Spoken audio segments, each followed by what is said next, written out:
Today is June 15th, 2023. I'm interviewing Ruth Koenigsamen, and I'm Joan Hershberger. Hi, Ruth. Hi, Joan. When did you become a member of First Congregational? We became members on November 30th, 1986. Whoa. A while back. Yes. And what brought you to First Congregational? We were married in 82, and you know, when you have those first few years, you don't need anything besides just being together. And then after a few years, I think God was saying, come on, Ruth, come on back here. So I was raised in UCC, and I just looked up in the yellow pages what UCC church I might want to go to, and it was this one. And so it was in July that I first attended, and I sat next to an elderly lady who was very kind and smiling and just greeted me very nice. And for those people who were here back then, they will probably remember Judy Carnahan. Okay. I hope I have her name right. Anyway, Yeah. she taught me a lot of things about when you come in and you're new and you're a little nervous to sit there by yourself. And so I like to greet people like she greeted me many years ago. Good. Did Frank come with you? Not that time. And actually, Jerry came to the house to visit us. And his words of wisdom, Frank was raised a Catholic, but was not, kind of left the Catholic, maybe. not practicing Yeah. when the Vietnam War was going on. Okay. And so he just felt it wasn't relevant to him. So I said, you're going to love the UCC church, but Jerry left us in the living room and said, Ruth, do not push him. Do not push him. So I didn't, and he started attending, and he loved it. Good, It was good. very relevant to him. Okay. Do you remember who was the minister? Well, Of you've already course. said that. Jerry Jordan. Yeah. Nice. What are the first memories of First Congregational? You've shared a few of those. Yeah. Do you have some others that come to mind? Around that time, I think they used to have some sort of a harvest sale or celebration in the founder's room, and it was just kind of like I think it was kind of like a yard sale on the inside. I really can't remember, but I met up that time with Will Steenbergen, who also was very warm and kind and inviting. And I think she was the one who gave me the advice of, if you want to get to know people, start working in the kitchen. I think that was her, Yeah. but she helped, Yeah. welcome me. Yeah. Good. Yeah. Good. Were you a member of a committee, a group, team? You can take it from there. Oh my goodness. You told me about 10 things. Yeah. Oh my goodness. Music. I did some Sunday school teaching, but way back when. I was on the board or the council. That was hard. Let's see. I kind of started with the help of others, the chancel stewards Okay. group. Let's see, what else? I can't remember. How long were you in the choir? I wasn't in the choir. You weren't in the choir? No. Oh, okay. Did I say that? No. Oh. I thought you said something about music or something. Music committee. Okay. Yeah. Okay. Yeah. All right. Yeah. Okay. Do you remember, who do you remember as friends in the church over the years? Too many. Yeah. Too many to list. Yeah. A lot of them are still here, and I love them still. Yeah. Good. Can you tell us a favorite story or memory about First Congregational? Yeah, something that happened around Easter time one year. This goes back to when I was single in Lincoln, Nebraska. I attended Easter morning services at Plymouth Congregational Church there. Okay. And I walked in the door, and they have a very long nave, I believe that's called, the worship area. And I walked in the door, and here was a stunning white cloth separated in threes that went from the cross in the front all the way to the back. And it was stunning. And I remembered that for a long, long time. I still remember it. And so I presented that idea to a few people, and they said, yes, yes, yes, let's do that. So bless her heart, Mary Lou Anderson helped us to purchase the muslin, and we still have that today. Yeah. The thing is, we didn't quite know how to hang it. So I called that Plymouth Congregational Church, and I asked to speak to somebody who had attended in those years. Yeah. So they sent me to a person that attended, and I said, I was there when you had the white cloth on Easter, and I thought it was so wonderful. I want to bring it to our UCC church. How did you hang it? And she said, we never had anything like that. And I said, well, what? And she said, no, we've never had anything like that. And I've been here for years.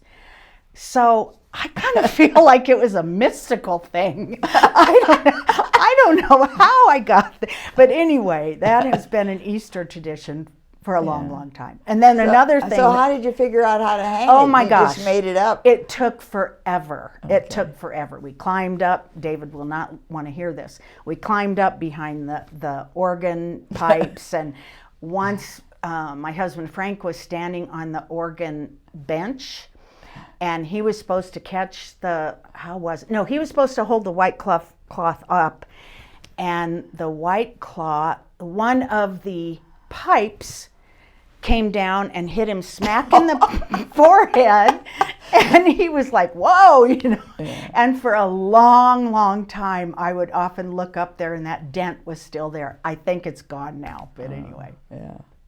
I wanted you to tell about the altar cloth that I just think is lovely. That's not as big of a project as the white, but just mention that altar cloth. Okay. That's lovely. I've done a couple altar cloths with other people, and the Pentecost one is really beautiful too. I didn't see it this year, but maybe they had it out. It's red, and it has orange and red fire down on the bottom of it.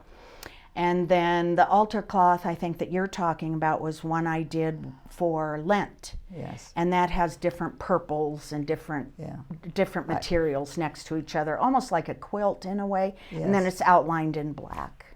But I'm not a super seamstress, so it took a long time. I mean, I just think that altar cloth is lovely because of the organ pipes. Yeah. And they put the colors on, and the whole thing is kind of comes together. Yeah. Thank you, Joan. Let's see. What do you value most about First Congregational? First Congregational is just my heart. I mean, it's just, it's home. It is just home for my soul. I love First Congregational, and Frank did too.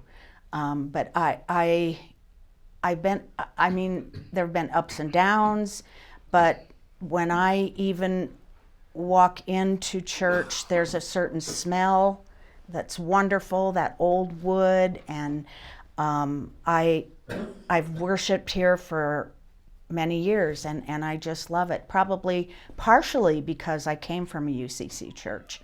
And so it's just really home, and it was immediate too when I first attended.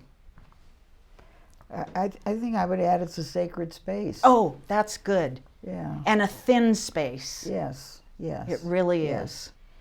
What advice do you have to give to our congregation as we go into the next 50 years?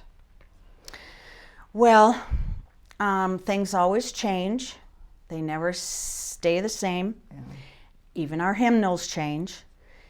And talking about hymnals, and I said that because there was a man who attended, and I really liked him. I would sit by him sometimes, and we started, to talk and visit and so forth. And so we changed hymnals at one point to the ones we have now.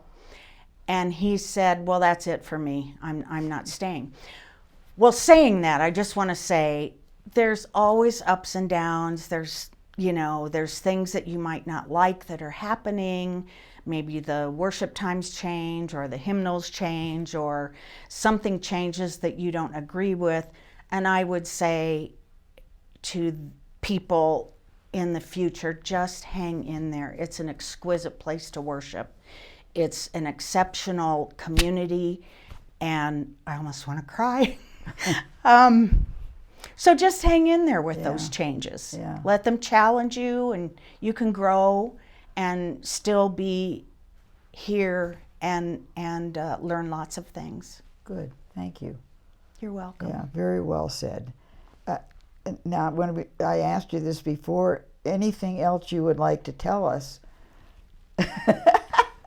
Anything else I want to tell you? What did You said that you said no. You had said everything. I think but I did. I think that you didn't say this church is your family. Oh, I really like without that a concept. doubt. It is totally my family. Yeah. So, yeah. Yes, it is. Yeah. It is. You didn't use that word. So, but you're right. We practiced last night, and that's the word I used. Yes. Yeah. Okay. Yeah, Thank it you. really, truly is wonderful. my family. Yeah. Okay. Yeah. We're lucky to have you. Thank you. We're lucky to have you.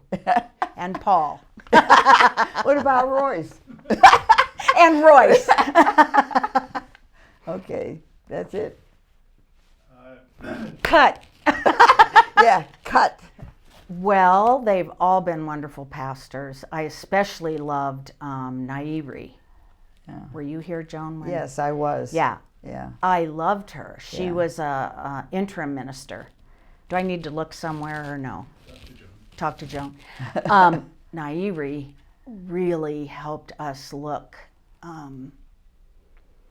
at the Bible differently, because she came from that area. She was raised in that area. I can't remember where she was raised actually, but she had lots of insight about traditions, and that really helped us understand a lot of the verses in the Bible that talked about different things. Nothing comes to mind right now, but I really had an loved authentic voice. Yeah. And I think it was Syria, or I'm not too sure. yeah, either. I was going to say something Syria. like that. I think so too. Yeah. So she would say things like, "Now listen, that's why men wore full-length robes at that time," or something like that, and we would go, "Oh, you know." She would just have a lot to. Yeah. And so I was here for Jerry, of course, wonderful. And who came after that? Ben, I think. No, Jim. I don't know. Yeah. Oh, I know. There was an interim minister. I can't say his name. He was darling. I loved him and his wife. They were wonderful. I want to know what made you. I see you as an activist, and causes move you. Did Frank do that, make you that, or were you always that way? Oh, I've always been a loudmouth, kind of. And, I'm so sorry. My watch thought I fell. I did not fall. No, I've always been like that, yeah. Okay. And so marching in pride parades and, doing those kinds of things we volunteered for the, what is it called now? It's called something different. When the families come and stay. Interfaith hospitality was we volunteered for that a couple times. We got talked into spending the night once with the youth for a lockdown. And Luke Kamek said, "It'll be a breeze." So about 3:00 in the morning, my husband said, "I can't stay awake any longer," and he could sleep through everything. So he left me and went in on a pew and lay down and went to sleep. And meanwhile, the party continued and continued and continued. But it was fun. It was fun to watch them interact and, do silly things. And those were some great kids. Yeah, good. They don't let you off easy, do they? Let's see, what other ministers? Well, Benjamin, and then there was, who came? How about Leanne? Oh my God, did we hit the jackpot or what? And Lisa, we got two for the price of one. Yeah, they're incredible. Yeah. Just incredible. I think there's a really nice, a good feeling. Oh, I think what a wonderful way to move this church forward. Yeah. And I really did have faith there for a while. We were struggling, and attendance was really low. Yeah. At least from my COVID perception. certainly didn't help. No, and it was during that time. Yeah. Yeah. And so and then attendance really was low, and I just had faith. It's like, don't worry, we're here forever. And sure enough, boom, Yeah. I feel like I've seen it all, and I've only been a member for 7 years. You've been 37. Oh my gosh. So It's been incredible. I mean, we used to put the Labyrinth up every Lent, the canvas Labyrinth. Yeah. And I can remember I laid down in the center of that labyrinth once, and I looked up and I thought, oh my God, how many prayers have been said in this church, in this space, for decades. For 150 years. That's right. Yeah. That to me are still kind of there. Yeah. It is a sacred place. Yeah. I'm not going anywhere. I think Leanne is going to take us right where we need to go over the next couple decades. Yeah, she's a perfect fit. Oh, absolutely. Yeah. Okay, you're not going to get better than that. Is that okay?